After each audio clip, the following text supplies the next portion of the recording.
அன்பானவர்கள் எல்லாருக்கும் வணக்கம். இப்போ நம்ம குணா அப்படின்ற படம் எப்படி இருக்குது அப்படின்னு பார்க்கலாம். இதில் கமலஹாசன், சுஹாசினி, அப்புறம் சுஹாசினி இல்லை, அவங்க பேர் தெரியல, அப்புறம் சந்தான பாரதி அப்படின்றவர் இயக்கி நடிச்சிருக்காரு. 91ஆம் வருஷம் இந்த படம் வெளியே வந்திருக்கு. இந்த படத்தில் வந்து கமலஹாசன் வந்து மென்டல் லூஸு ஹீரோ. ஹீரோ வந்து ஒரு மென்டல் லூஸு. ஆரம்பத்திலே கமலஹாசனை வந்து மென்டல் ஹாஸ்பிட்டல் ட்ரீட்மெண்ட் எடுக்கிற மாதிரி தான் காமிக்கிறாங்க. அப்புறம் அவர் வந்து பேசுகிறது வந்து சுற்றி சுற்றி சுற்றி வந்து பேசுகிறாரு. என்ன சொல்கிறது, அதான் மென்டல். அப்புறம் அவரை வந்து வீட்டுக்கு இட்டுன்னு வராங்க. வீட்டுக்கு இட்டுன்னு வந்து நல்லவன் காமிச்சு ஏதோ சொத்து விற்கிறதுக்கு ட்ரை பண்ணுறாங்க. அங்கே அவன் லூஸுன்னு தெரிஞ்சுது. ஏமாற்றி சொத்து விற்கிறியா அப்படின்ட்டு அந்த பிரச்சனையாகுது. அப்புறம் அங்கே வந்து பாலியல் தொழில் வந்து செய்கிறாங்க. பாலியல் தொழில் செய்கிறாங்க அந்த இடத்துல. அப்புறம் வந்து அந்த இடத்துல இவர் வந்து பைத்தியமாக இருப்பார். ஜனா வந்து ஜனகராஜ் வந்து நொண்டி நொண்டி நடப்பார். ஹீரோவுக்கு வந்து செத்தப்பா அவர் வந்து என்ன பண்ணார், ஒரு கோயிலில் கொள்ளையடிக்கிறதுக்கு போவார். இந்த மென்டல் என்ன பண்ணோம், அபிராமின்னு மனசுக்குள்ளே ஒரு பொண்ணை அதுவாக உருவகம் பண்ணிக்கின்னு எல்லா பொண்ணை பார்த்தாலும் அபிராமி அப்படின்னு சொல்லிக்கினே இருக்கும்.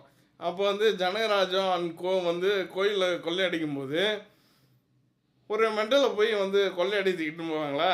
அதனால் இந்த ஹீரோ மென்டலை வந்து ஒரு ஹீரோ மென்டல் இந்த லூஸை வந்து இட்டுன்னு போவாங்க. வெளியே இந்த லூஸை போய் காலுக்கு நிற்க வச்சுட்டு உள்ள ரூமில் போய் இவங்க கொள்ளையடிச்சு நிற்பாங்க. எல்லாரையும் அடிச்சு போட்டு இவர் என்ன பண்ணுவார், அந்த அபிராமின்ற ஒரு மனசில் உருவகப்படுத்தின்னு இருக்கு இல்லையா மென்டல், அந்த மாதிரி ஒரு பொண்ணு வந்து ஒரு பணக்கார பொண்ணு வந்து போகுது, அபிராமி போகுது அப்படின்ட்டு கமலஹாசன் வந்து திரும்பி வரும்போது அந்த கதவு அப்படியே லாக் பண்ணிடுறாரு. அந்த கதவு லாக் பண்ணிவிட்டு ஒரு அந்த ஹீரோயினை பின்தொடர்ந்து ஃபாலோ பண்ணின்னு ஒரு காரில் ஏறி போகிறாரு. கரெக்டாக அந்த காரில் வந்து அந்த கொள்ளையடிச்சவங்களும் மாட்டிக்குவாங்க. இந்த பூட்டிட்டார் இல்லையா, திறக்கும் போது மாட்டிக்குவாங்க. கொள்ளையடிச்சவங்களும் ஓடியாந்து அந்த காரில் வந்து ஏறிக்குவாங்க. அப்புறம் அந்த ஹீரோயின் போகிற காரை இவனும் ஃபாலோ பண்ணி அப்படியே ஆக்சிடெண்ட் ஆகிட்டு அந்த ஹீரோயினை வந்து ஹீரோ அந்த மென்டல் வந்து தூக்கின்னு போயிடும். ஒரு இடத்துக்கு தூக்கின்னு போயிட்டு வச்சுன்னு இருக்கோம். வச்சுன்னு இருந்தால் அங்கே வந்து இந்த எப்படியும் அந்த வில்லன் ஜனகராஜெல்லாம் கண்டுபிடிச்சின்னு வந்துடுவாங்க. வந்து வில்லன் வந்து அந்த ஹீரோயினை கொல்றதுக்கு ட்ரை பண்ணுவார். அப்போ தான் அந்த சொத்தெல்லாம் ஆட்டை போட முடியும் அப்படின்ட்டு பயந்து இவளும் ஏற்றி கொடுத்துட்றா.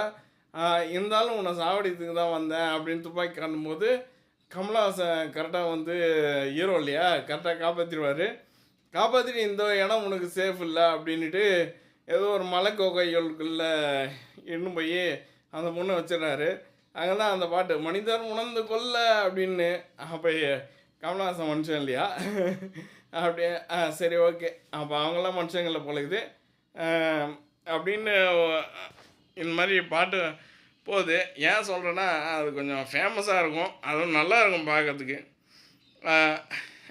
இந்த பாட்டு இந்த நேரத்தில் வந்து அந்த அம்மாவுக்கு பெரிய ஜுரம். அப்போ வந்து இவர் வந்து டாக்டர் கூட்டின்னு வரேன்னு போயிடுவார்.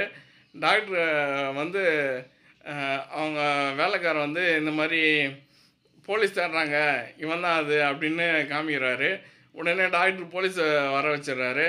அப்புறம் போலீஸை பார்த்தோடனே அவங்கள அடிச்சு போட்டு இவன் தான் மென்டல் இல்லையா, என்ன பண்ணுறதுன்னு தெரியாது. அந்த மென்டல் வந்து போலீஸ்காரங்களை அடிச்சு போட்டுட்டு அந்த டாக்டரை பையன் எடுத்துன்னு அவங்க தங்கியிருக்கிற மலைக்கோகைக்கு ஈர்த்துன்னு போயிடுவார்.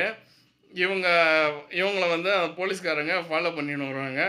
ஃபாலோ பண்ணின்னு வந்து இவங்க இடத்தையும் கண்டுபிடிச்சிடுவாங்க. கண்டுபிடிச்சி போகும்போது ஒரு இடத்துல மாட்டிக்கும். அதை துப்பாக்கி வச்சு எடுக்கும்போது தெரியாமல் துப்பாக்கி வெடித்து ஒரு போலீஸ்காரர் மேலே பட்டுடும்.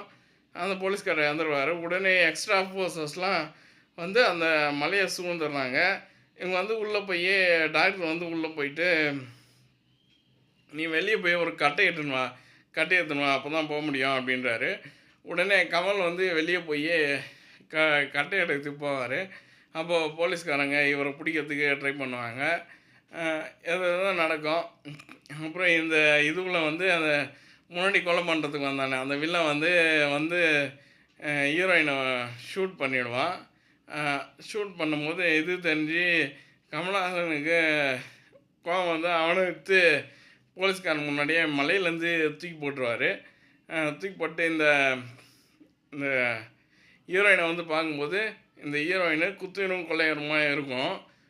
என்னை தூக்கின்னு போ, நீ தான் என்னை கொன்னுட்டேன்னு போலீஸ்காரங்க நினைப்பாங்க, என்னை இட்டுன்னு போ, போலீஸ்காரங்கிட்ட நான் உண்மையை சொல்லணும் அப்படின்னு அந்த அம்மா படித்த பொண்ணு நல்லா அறிவாக தான் பேசும் ஆரம்பத்துலேருந்தே.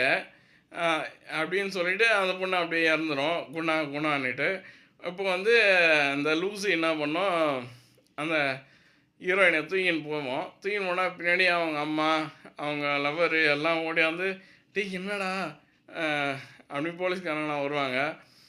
இது அப்போது வந்து மனிதன் வந்து கொல்ல அப்படின்னு லூஸு டைலாக் பேசிவிட்டு அந்த மலையிலேருந்து அந்த ஹீரோயின் இறந்துருவாங்க இல்லையா, அதை தூக்கின்னு மலையிலேருந்து குச்சிடுவார். அவ்வளோதான். அதுக்கப்புறம் படத்தையே காமிக்கலை. இது அவ்வளோதான் படம் இதுதான். ஓகே. லூஸு படம் லூஸ்தனமாக இருந்துச்சு. ஐயோ கிரிஞ்சாக இருந்துச்சு. சரி ஓகே, அந்த காலத்து படம். ஓகே, அப்போது வெண்டால் அடிக்க நல்லா இருந்துடும் பொழுது. சரி, நன்றி. நீங்களும் உங்களின் அன்பு குடும்பமும் வாழ்க வளமுடன்.